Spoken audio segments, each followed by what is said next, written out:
All right, I got a special guest today. It's Steve Hogan, who's the president and CEO of Florida Citrus Sports. Steve, thank you so much for taking the time to meet with me. I can't tell you how excited I am about this interview, mainly because we get to talk about the sport that I enjoy the most, and that's football. And football season is upon us. I'm sure you're just like me, where when the season starts, to me it's like Christmas Day. It's the gift that keeps on giving. So for the people that are watching or listening to this, why don't you quickly explain um, what exactly is Florida Citrus Sports, and what's your day to day like, and what exactly what events do you all put together? Yeah, Florida Citrus Sports is a company that was founded essentially around college football's postseason 75 years ago in the form of the Verbo Citrus Bowl today. It's really a mission-driven impact organization. So we're a not-for-profit event management company, but it's kind of as a tax status, not a business philosophy. We certainly need to generate revenue and invest those resources in doubling down on our mission, which is just filling hotel rooms, turning on TV sets, marketing the destination. And in the end, if we can use that platform to make a huge difference potentially in really kind of a socioeconomic agenda that started with children and education, which continues today, but has blossomed into more of a community building, if you will, form of Lift Orlando over the last 7 or 8 years. So, our business is sports and entertainment to drive heads and beds. And then the use of those resources and affecting change in some of the poorest neighborhoods in Central Florida is a vision and a mission that we have for ourselves with the resources we're blessed to generate.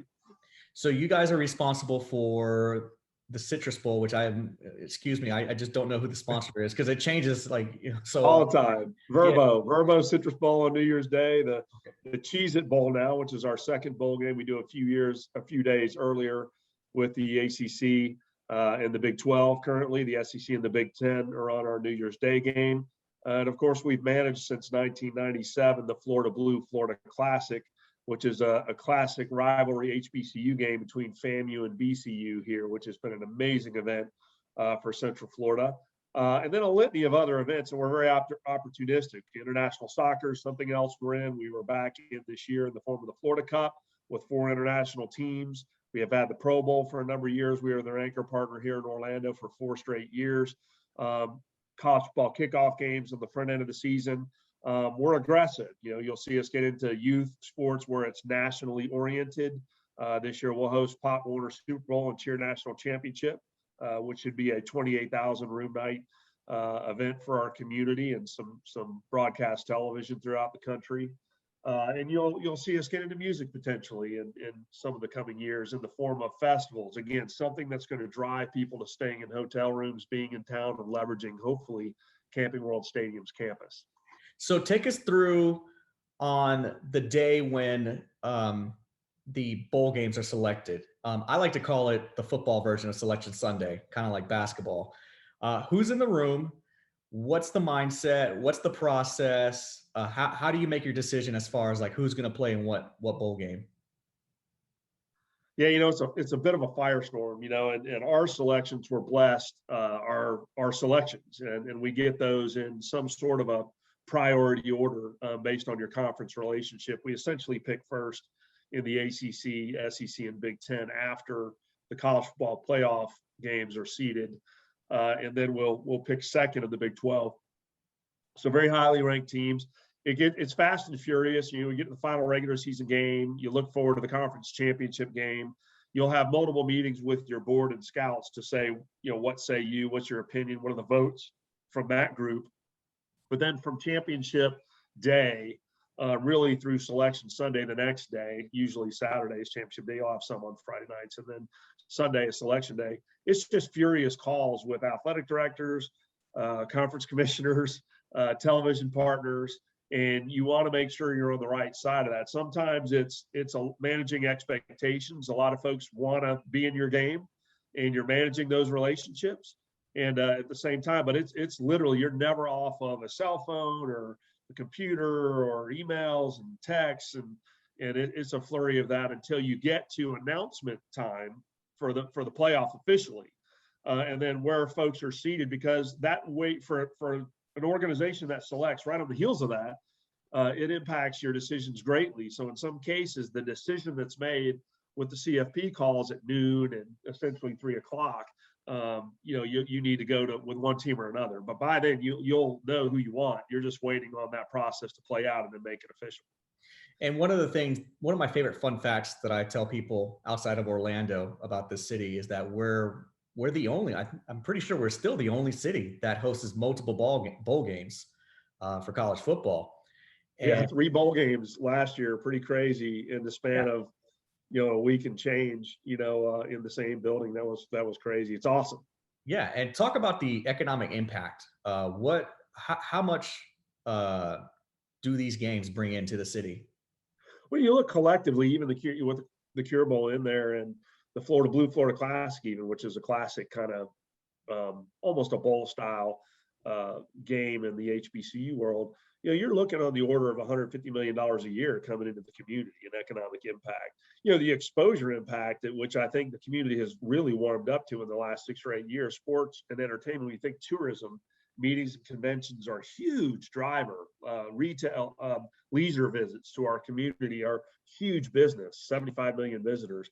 So you can imagine the economic realities of that. But when you think of sports and entertainment, the brand value, the national broadcast, the international broadcast, the social, digital are massive. And in some cases, hundreds of millions of impressions. So, really, I think you'll often see the brand and marketing impact in dollars very similar to that, $150, $200 million in brand value impact to match that 150 plus million in economic impact. And another event that you mentioned that you're responsible, it's actually on your background, was the Pro Bowl. Talk about the process of bringing that in. Like, how did you and your team, first off, were you nervous when you had to pitch Roger Goodell and his team, and what were your selling points, and what was that process like? I wish it was down to just one presentation so you could rip the Band-Aid off, so to speak. But it was a lot of years, honestly. I started here at Florida Sports in 1995.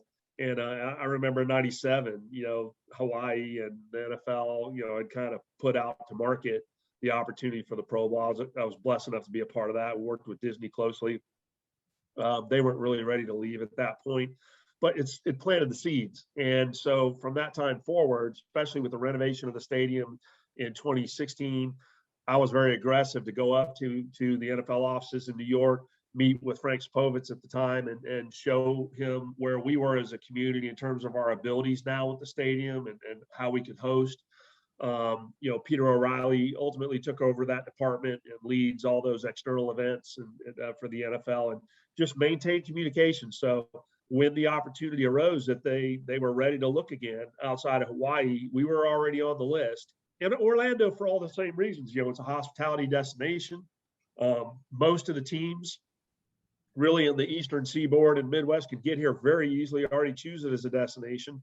So all those things kind of led to, if we could put together a sound enough financial package and a hosting package, the assets available to us via Disney and Wild World of Sports at the time, stadiums, campus, the involvement of Visit Orlando, so many of the other community partners, we ended up being a quarterback that kind of pulled all that together and then presented what I think Orlando could do to host an event of that magnitude, and they bought into it. And so we were blessed. I'm sure there's places they could have gone where financially, and I don't know this for sure, but financially maybe are better. But I think we were strong enough, and what Orlando had to offer was attractive enough that you had 4 really successful years. And if you watch on TV, the stadium, how crowded it was, how happy the players were in exit surveys with the destination and their families, general contentness with being here for that week. All those things were huge checked boxes. And, so we expect in the future to be a part of the NFL rotation for events as we go forward. So sticking with NFL, I recently interviewed Jason Siegel, one of your partners at the Sports Commission, and him and I discussed my personal wish list. Can we get the Super Bowl in Orlando or the college football championship game? I don't know that we could get the Super Bowl. Certainly not right now. I think our destination 1,000% could host the Super Bowl, but you're going to need more money invested in the stadium. That's just reality. I'm just as straight as I can be. You just need a lot more hospitality assets than what we currently have. We're just finishing a $60 million upgrade to the buildings. Will be very helpful. But when you think about what that event is, but doesn't mean we couldn't host it. I just think we would need another pretty stiff tranche of investments. We've built plans for, roof covering like Hard Rock Stadium, fixing the terrace decks, adding this necessary premium elements in the next kind of quote unquote final phase of what would bring our stadium in Orlando to competitive level. Of course, we didn't spend $2 or $3 billion like LA and some other cities recently, but we have so many other things that many other cities don't have. But our building would need more investment. So my answer to you would be, if I think our community could do that, it has the resources to do that. And should the NFL be willing to go outside of the ownership, the home stadium footprint, Orlando would be a no-brainer. So that's a kind of maybe with the right investments and conditions. And the national championship, likewise. I think we're going to be as aggressive as anybody making an argument for why Orlando needs to get one. And I think now with the Sports Incentive Committee and other financial structures, we've got the resources to do it. But we're going to need the next phase of our building to continue to evolve, I think, to continue to make that case as we go forward. And we will. So I think those are all on the radar for Orlando, but we've got some work to do. And I want to talk about some of the big news that's happened in college football during this offseason. It's been a wild offseason. The first one is the new NIL deals, which is the naming, images, and likeness, where now college athletes can now make money from their name. How do you see that impacting what you do? Are you guys looking to possibly get involved, or do you think definitely local business? Let's just say, God forbid, Four Rivers says, "Hey, Texas is coming in town. Let's try to sell. We've got the best Texas barbecue, and then have some athletes from Texas endorse the product." Where do you see this going? Absolutely. I'm a big fan. Been in many meetings with commissioners and administrators, over the last few weeks. And, you have these conversations continually. And I think it's very positive, honestly, for the sport. I think it's great for the athletes. As much as right now it's a monetary benefit, it's a learning situation. I mean, you as a college student are in business. And so you learn about business. You've got clients now. In some cases, you learn value. You learn what it takes to be a successful business owner and a marketer. You got to pay taxes. You got to file. There's all kinds of things that I think are really beneficial for the student athlete. Overwhelming, as you know, maybe 100, if you're lucky, are going to go do this for a living in any given year, out of about 8,000 or 9,000 at the highest level that are playing it. So I think this is very beneficial for the overwhelming majority of the student athletes. Yes is the answer for us as a bowl. And hopefully our partners. I think right now it's a bit of a wild west for the differences in rules and things from state to state.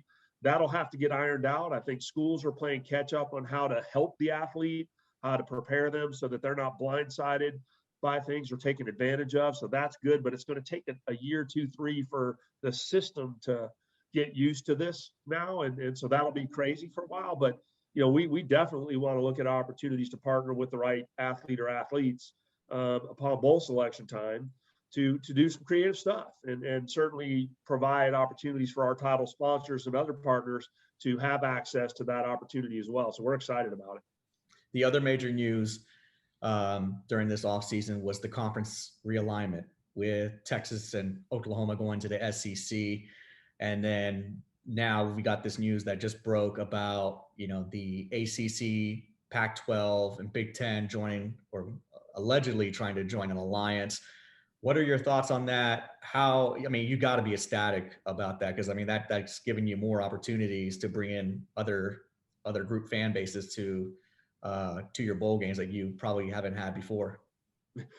Yeah, and we're blessed enough that we already had kind of a relationship with Big 12 on the Cheez-It Bowl. So having Texas or Oklahoma is in our pick window in Orlando in some form or fashion. So, as it relates to conference realignment, I think what we all have learned, if you've been around this stuff long enough, is college football is constantly evolving and being pushed, pulled, finances and the need for arms races and facility, all these things have put us on this course. And you just look at the postseason, from the coalition to the BCS to the CFP, the expansion of the CFP.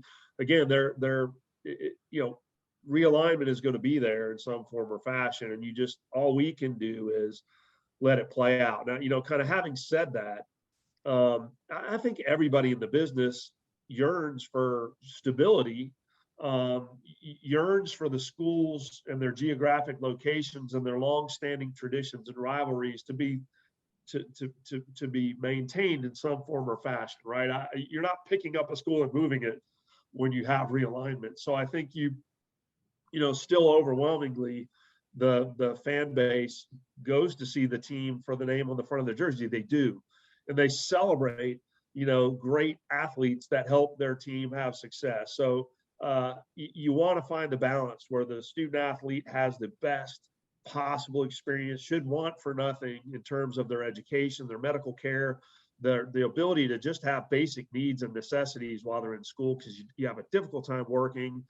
All those things I think everybody wants, but then you want this to kind of have some stability where I think what college athletics is saved. And I think there's a lot of people that are concerned about that right now. So you see alliances and things like that, I think, that are really bent at, can we put a pause on this in some way to be more thoughtful, create some stability so that more changes don't happen based on fear before they're really fully well vetted. And that's what I think the alliance is meant to do. Hey, let's all agree to work together here to be thoughtful about where everything goes next, so that you don't have individual partners that are the music slowing down and I got to get a chair, and that's human behavior for sure. But so anyway, that's my take. I think it's just part of the business. But I think everybody, by and large, would like to see kind of stability, so that there can be more long-term focus and planning on the things that matter for the student athlete, long-term monetary support, all things I mentioned, NIL, healthcare, education, all the things that you want this to be. That's where the focus should be. So we got to kind of slow some of this down a little bit. So that's just my take on realignment. I like to ask every guest that's been doing this for so long, and you've been in your position for almost 20 years now, or more than 20 years. What's been the most dramatic change in technology that has benefited your line of work? Hard to pinpoint one. Clearly, just the expansion of the internet and wireless connectivity is in general is an important infrastructure component for all sports and entertainment.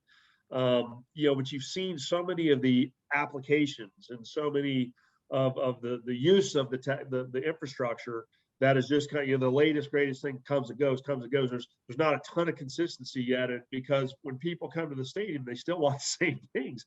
They're there for the live experience and what they're sharing with their family member or friend. They want all those kind of things that I think what the pandemic showed us is what we missed about why we have live events, right? You realize that, God, I miss that.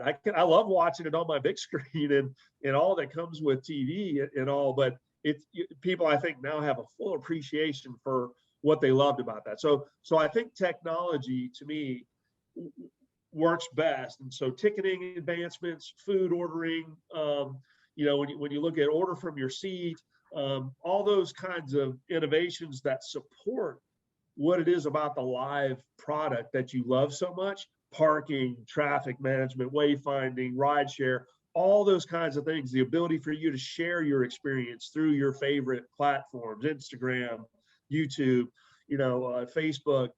That's what I'm most excited about. So I think you're going to continue to have to find ways that live experience is made better and easier and more exciting by the technology available to us. Now, and you guys are in charge of the naming rights for the stadium. I'm old school. I still call it the Citrus Bowl. even though I know it's called Camping World. Really old school would be T-Bowl, by the way. So, Yeah. Tangerine Bowl.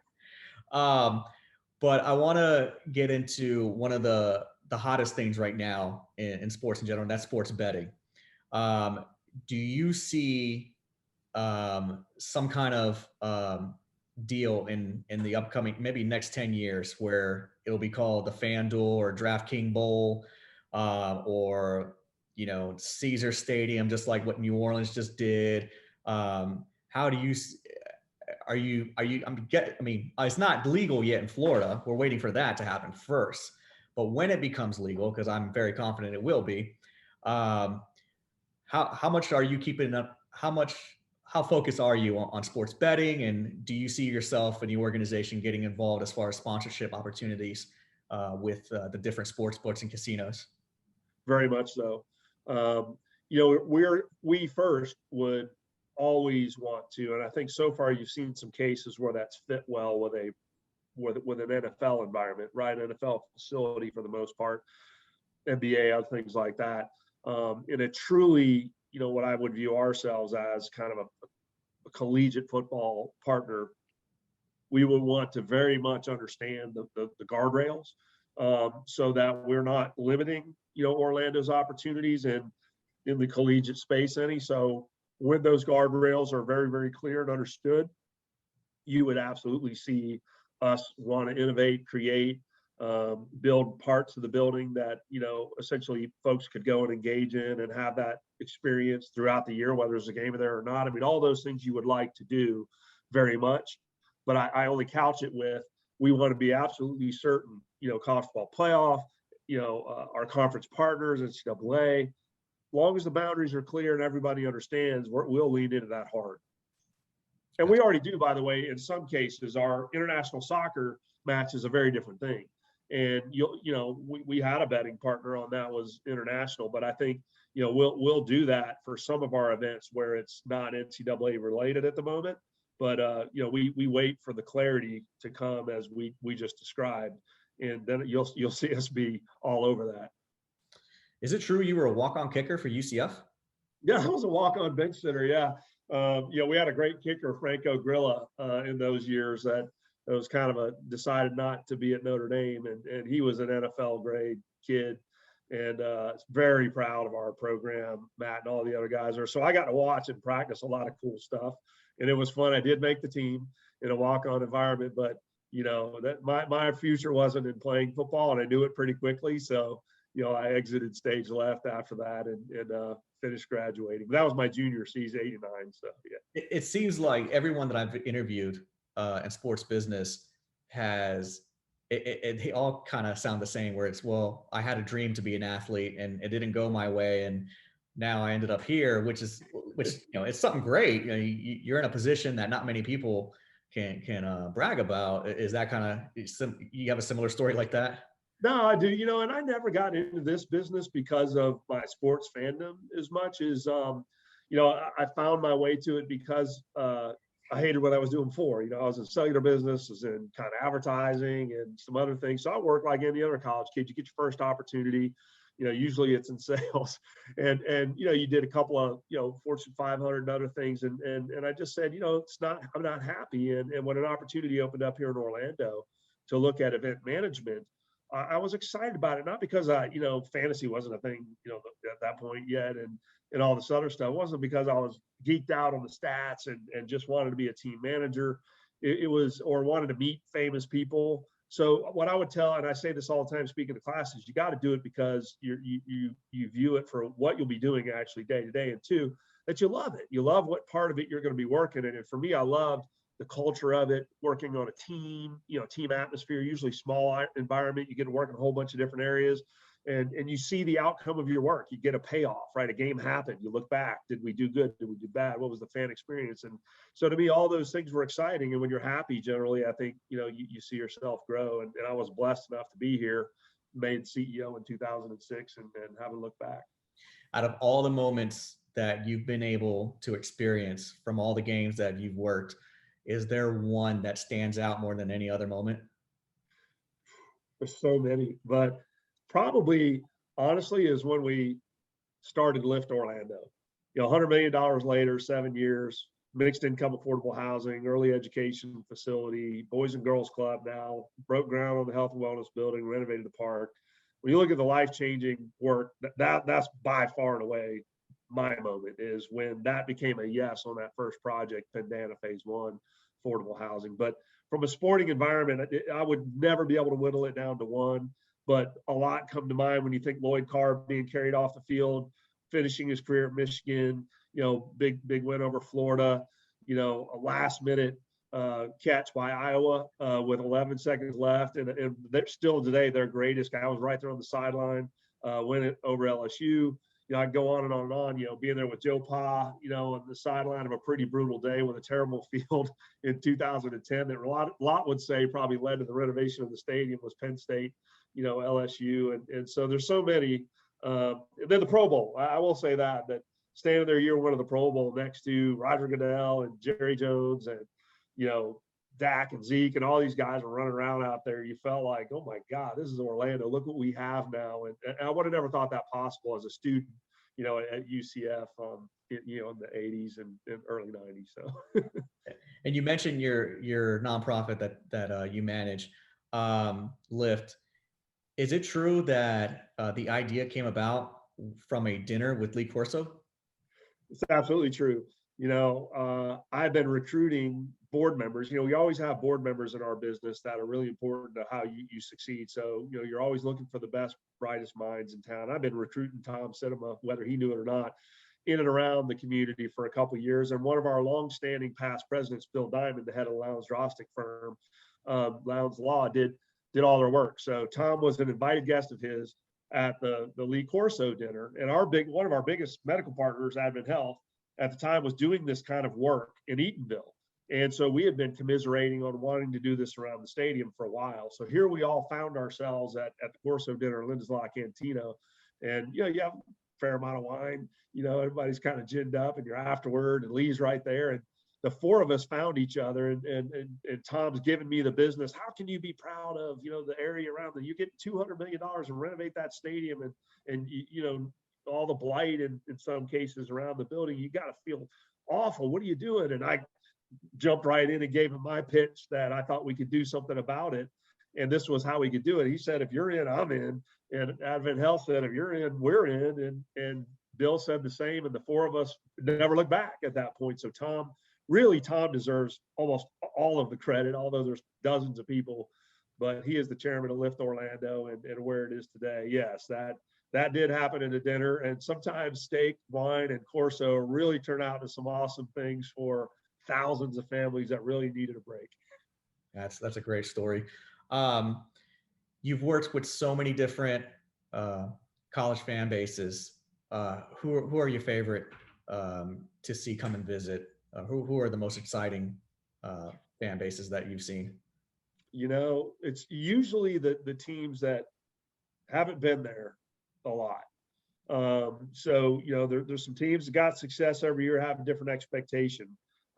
Even when they sometimes miss their mark for 2-3 years in a row, the fan base is in a completely different position. But, so you think through when Kentucky came here to cap their season a few years back over Penn State in a big game for them. Some great players went on into the NFL, but they had, a 10-win season. Huge. They were bananas, right, for that. Iowa, the same time in their win over, a few years ago over LSU. Those are the ones that come to mind. It's the schools that you wouldn't expect because they haven't been there before. Northwestern, even in a pandemic year, just over the moon about that opportunity to be here. The fan base was rabid about what was going on. So there's so many of those kind of stories over the years. It's not always the Alabama-Michigan game we had a few years ago, and some of those, we've had a lot because of where we pick. But it's the Kentucky visits and others where it's a memorable, unforgettable kind of journey for those kids for the rest of their life. Those are my favorite. And last question. I mean, you've been able to work and be surrounded by a lot of successful people. You mentioned Lee Corso, Roger Goodell, Jerry Jones. From all the work that you've done and all the people you've been surrounded by, and that you've worked with, how do you define success? I define success based on the results, but I really think it's by the character of the people you surround yourself with, because being with people with common values and kind of shared vision is going to lead to a successful result. And I firmly believe that's the definition, of success is hitting the mark and exceeding the mark you aim for, looking back and realizing that it took a team of really talented people, and recognizing that there is no one individual that deserves credit for any amount of success that they've had in their career. At least that's my view.